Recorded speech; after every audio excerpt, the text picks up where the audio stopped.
गुरुवार को दिल्ली की सड़कों पर बेहद दर्दनाक तस्वीरें सामने निकल कर आई जब दिल्ली पुलिस की ओर से टीचर्स और जो स्टूडेंट थे उनके ऊपर अ, उनसे खींचतान होती है और इसके साथ साथ कुछ मारपीट जैसी जो घटनाएं हैं वो भी सामने निकल कर आती हैं। उसकी तस्वीर और इन सारी चीज़ों की शुरुआत कैसे हुई, इस पर हम बातचीत करने के लिए मेरे साथ मौजूद हैं नीतू मैम। सभी सभी लोग नीतू मैम से परिचित हैं। सोशल मीडिया पर काफ़ी ज़्यादा जो लोग हैं वो प्रभावित होते हैं और साफ तौर से जो लोग तैयारी करते हैं वो भी काफ़ी ज़्यादा नीतू मैम से प्रभावित होते हैं। मैम, मेरा सबसे पहला सवाल यही है कि आखिर टीचर्स को सड़कों पर क्यों उतरना पड़ा और जिस तरह से जो बीते रोज़ की तस्वीरें आई उसको लेकर आपका क्या कहना है?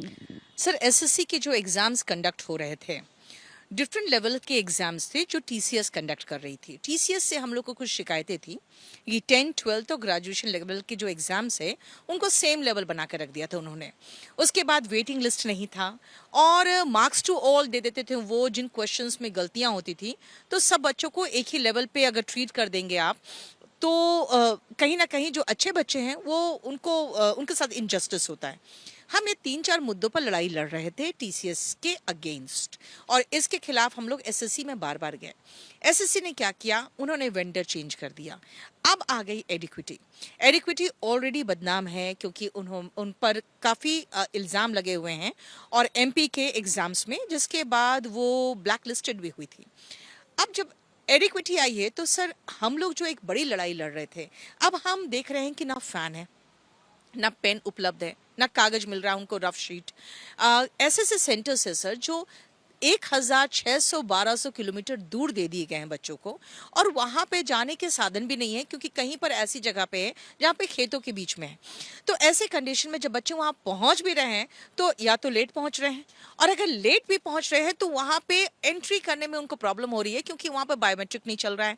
अंदर जा रहे हैं तो माउस नहीं चल रहा है, कंप्यूटर काम नहीं कर रहा है, वहाँ फैन नहीं है, वहाँ पेन जो दिए जा रहे हैं बहुत ही निम्न स्तर के दिए जा रहे हैं जो चल नहीं रहे हैं, उनको जो पेपर देना है आपको रफ शीट करने के लिए वो नहीं मिल रहा है।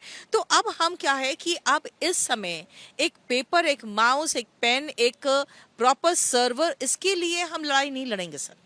और ये छोटी बेसिक चीज़ें हैं। जब बच्चा 1 साल तैयारी करता है, 2 साल तैयारी करता है और उसके पूरे मेहनत का पूरा पूरा 2-3 साल निर्भर करता है 1 घंटे पर और उस समय माउस नहीं चले तो बच्चा कितना फ्रस्ट्रेटेड होगा।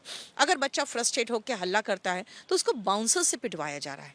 तो ये सारी प्रॉब्लम्स अब ऐसी आ गई है कि हम कहाँ एक बड़ी लड़ाई लड़ रहे थे, आज हम लड़ाई लड़ रहे हैं कि भाई बच्चों के लिए ये जो बेसिक इंतज़ाम है वो कर दिए जाए।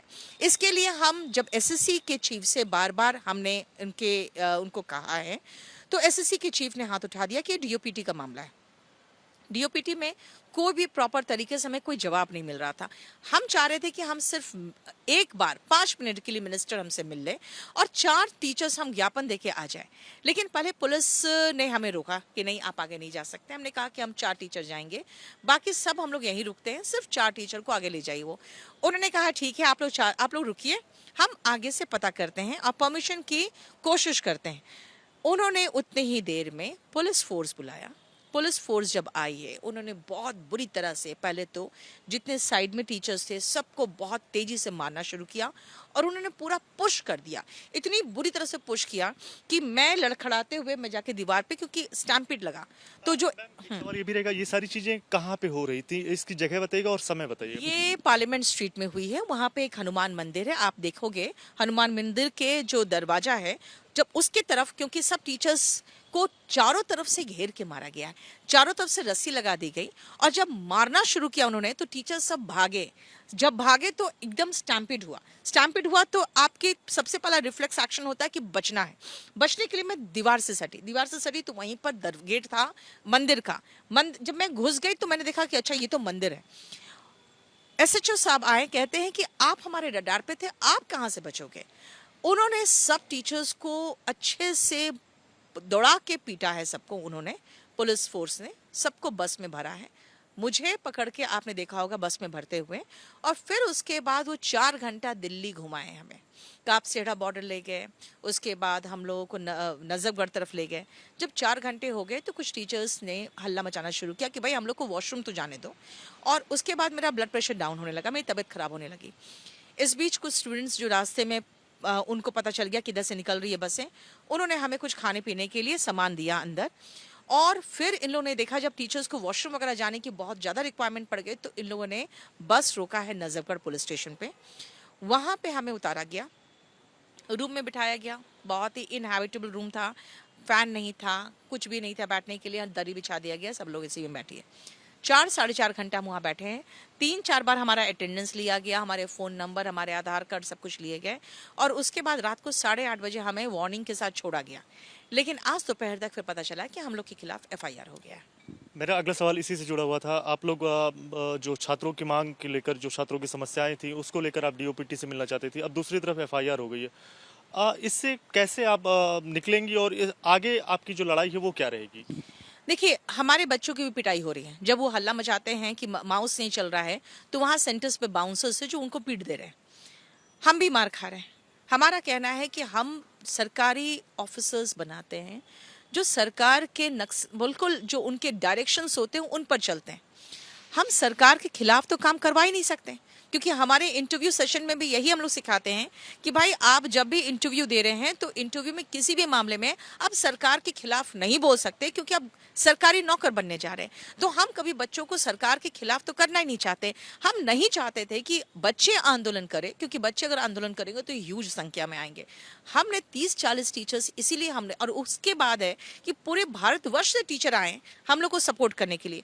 लेकिन हमारा इरादा था कि हम सिर्फ 30 40 टीचर्स जाएं और जाके ज्ञापन देके 3 4 लोग आगे बढ़ के देके आ जाए, क्योंकि हंगामा तो हमें करना ही नहीं था। लेकिन जब दिल्ली पुलिस की बर्बरता हमने देखी तो हम समझ में आ गया कि हम लोग की कोई हैसियत नहीं है। हम लोगों की इतनी भी हैसियत नहीं है कि जिस सरकार को हम लोगों ने एक आंदोलन के तहत चुन के लाए थे हम लोग 2014 में, उनसे 5 मिनट के लिए हमें मुलाकात भी करने को परमिशन नहीं मिल रहा है। आने वाले दिनों में एसएससी सीएचएसएल के एग्ज़ाम भी हैं। जिस तरह की दिक्कतें का सामना यहाँ पर अभी जो एसएससी के फेज 13 के जो एग्ज़ाम हुए उसमें तमाम सारी दिक्कतों के बारे में आपने भी बताया, और तमाम जो छात्र हैं वो भी बता रहे हैं। कैसे देखती हैं जो पेपर है उसके उसमें किस तरह की दिक्कतें आएंगी, और कैसे समाधान जो है वो इसका निकलेगा? सिलेक्शन फेज 13 जो है सर, उसमें 3 साढ़े 3 लाख बच्चे अपियर होते हैं। 36 37 लाख बच्चे अपियर होते हैं सीजीएल में।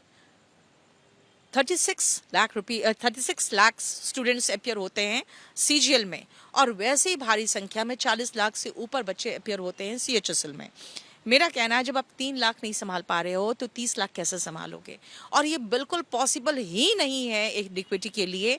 ये हम लिख के दे सकते हैं, क्योंकि अभी इतने प्रॉब्लम्स आ रहे हैं। खुद एसएससी के जो डायरेक्टर है उन्होंने ये माना है कि 55,000 बच्चों के साथ प्रॉब्लम हुआ है।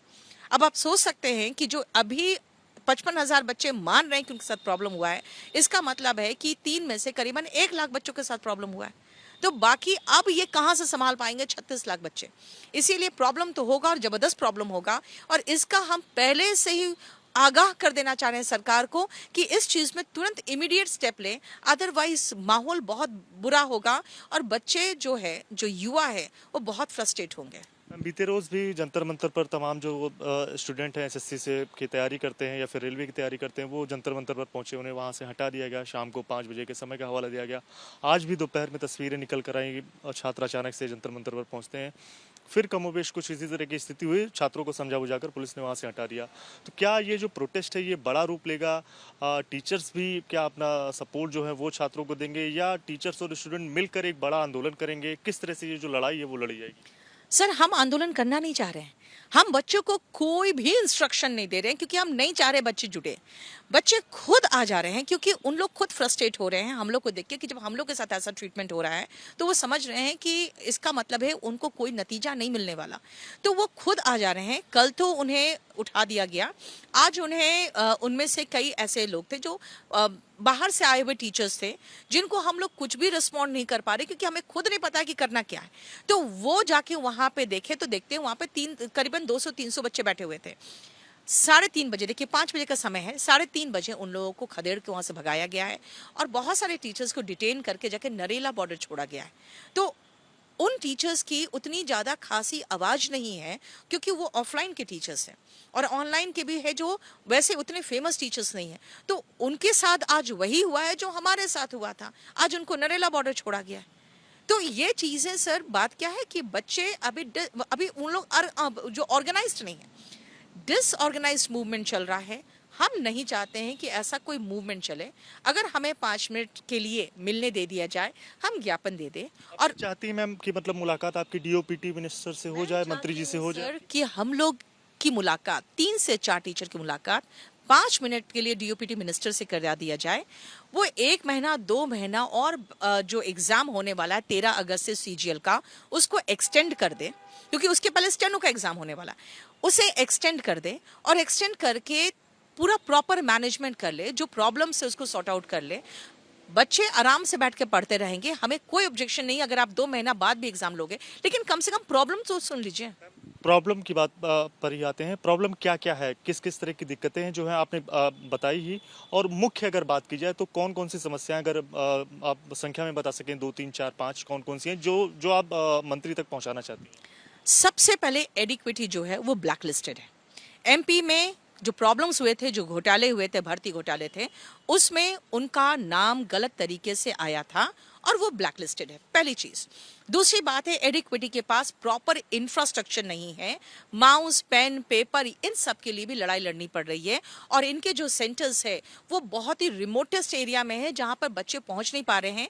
ये जम्मू के बच्चों को दिल्ली और दिल्ली के बच्चों को अंडमान पहुंचा दे रहे हैं। दूसरी समस्या सबसे बड़ी ये है।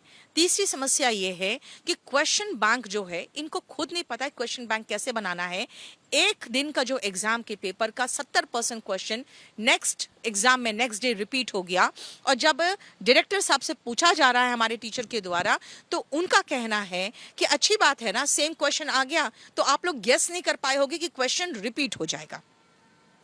उसके अलावा सर, जो क्वेश्चन बैंक है इनके क्वेश्चन बैंक में ऐसे भी क्वेश्चन है जो सिलेबस में ना कभी थे एसएससी के, और ना कभी हमने पढ़ाए हैं और ना देखे गए हैं। तो वो सभी चीजें अगर इंक्लूड कर रहे हैं तो सिलेबस को रिवाइज करके बताया जाए कि भाई आप क्या क्या चीजें जो इंक्लूड करेंगे। सबसे मुख्य प्रॉब्लम है सर बेसिक इंफ्रास्ट्रक्चर, जो आप रातों रात डेवलप नहीं कर सकते हैं। बड़े बड़े लैब्स जो है टीसीएस के, एक बहुत बड़ी कंपनी है जिनके पास बहुत बड़े बड़े लैब्स थे ऑल ओवर इंडिया, इनके पास वो बेसिक इंफ्रास्ट्रक्चर नहीं है। और ये जब प्राइवेट ऐसे लैब्स को हायर कर रहे हैं तो सर ऐसी बातें छन के आ रही है कि उन लैब्स के द्वारा आगे पेपर के लिए पैसे लिए जा रहे हैं कुछ ऐसे लैब से, जो पैसे लेकर भी पेपर आउट कर रहे हैं। और इनफैक्ट कुछ ऐसी बातें भी पता चली है कि जो पेपर्स में क्वेश्चन थे उनके आंसर्स मार्क्ड थे, सर्वर स्लो चल रहे थे। तो सर नीचे से लेकर ऊपर तक आप क्वेश्चन पेपर की बात करें, इंफ्रास्ट्रक्चर की बात करें, क्वेश्चन का लेवल की बात करें, और क्वेश्चन रिपीटेड हो रहे हैं और सिलेबस के आउट ऑफ क्वेश्चन भी आ रहे हैं, तो सब तरफ प्रॉब्लम्स है। और हम क्या क्या निपटे। मैम आखिरी सवाल मेरा ये रहेगा, एफआईआर भी हो गई, तमाम जो टीचर्स थे उनके ऊपर भी हुई है, कुछ स्टूडेंट्स के भी ऊपर ही हुई है। अगला कदम टीचर्स और स्टूडेंट का क्या रहेगा, क्योंकि टीचर्स जो दिशा दिखाएंगे उसी रास्ते पर जो स्टूडेंट है वो चलेंगे? देखिए सर, अल्टीमेटली क्या है ना, बच्चे बस इंतजार कर रहे हैं कि हम लोग आंदोलन का आह्वान कर दें। हम बच्चों को आंदोलन इसलिए नहीं करवाना चाह रहे हैं क्योंकि हम नहीं चाह रहे हैं बच्चों का समय बर्बाद हो। और आंदोलन जो होता है वो लंबा चल जाता है, जिसमें हम टीचर्स और बच्चे दोनों फंस के रह जाएंगे। हमारा काम है पढ़ाना, उनका काम है पढ़ना। सरकार का काम है नीति बनाना और प्रॉपर फैसिलिटी अवेलेबल कराना है। चाहे आप उसके लिए फीस रख दीजिए, हमें कोई ऑब्जेक्शन नहीं है। बच्चों को इतना दूर सेंटर के बदले में आप यहीं पर एग्जाम का 500 फीस रख दीजिए, बच्चे खुशी खुशी दे देंगे। हमारा काम है पढ़ाना, हम बच्चों को भी डिस्ट्रैक्ट नहीं करना चाह रहे, हम बच्चों के लिए कोई आह्वान नहीं कर रहे हैं। भारतवर्ष से पूरे टीचर्स जुड़े हुए हैं। यहाँ पे आज रात में फिर से मीटिंग है टीचर्स के बीच में कि आगे की रणनीति तय की जाए, उसके बाद ही हम डिसाइड करेंगे आगे क्या करेंगे। लेकिन हम आपके माध्यम के थ्रू भी बस मिनिस्टर साहब से कह रहे हैं कि हम 2-3 लोग आएंगे, प्लीज हमसे मिल लीजिए, हाथ जोड़ के निवेदन है, प्लीज हमसे मिल लीजिए। हम चाहते हैं कि आप बच्चों की समस्या सुन लें, क्योंकि सारे बच्चे lower and middle class family के हैं, जो कि एक नौकरी के इंतजार में अपनी पूरी जवानी जला रहे हैं। तो प्लीज आपसे निवेदन है, प्लीज एक बार मिलने का मौका दे दीजिए, और हमारा कोई मांग नहीं है।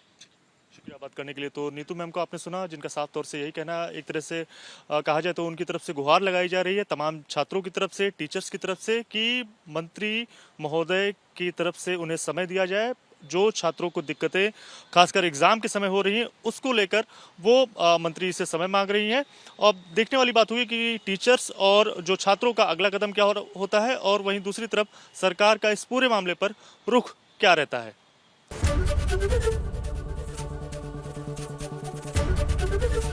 एबीपी गंगा, खबर आपकी, जुबान आपकी।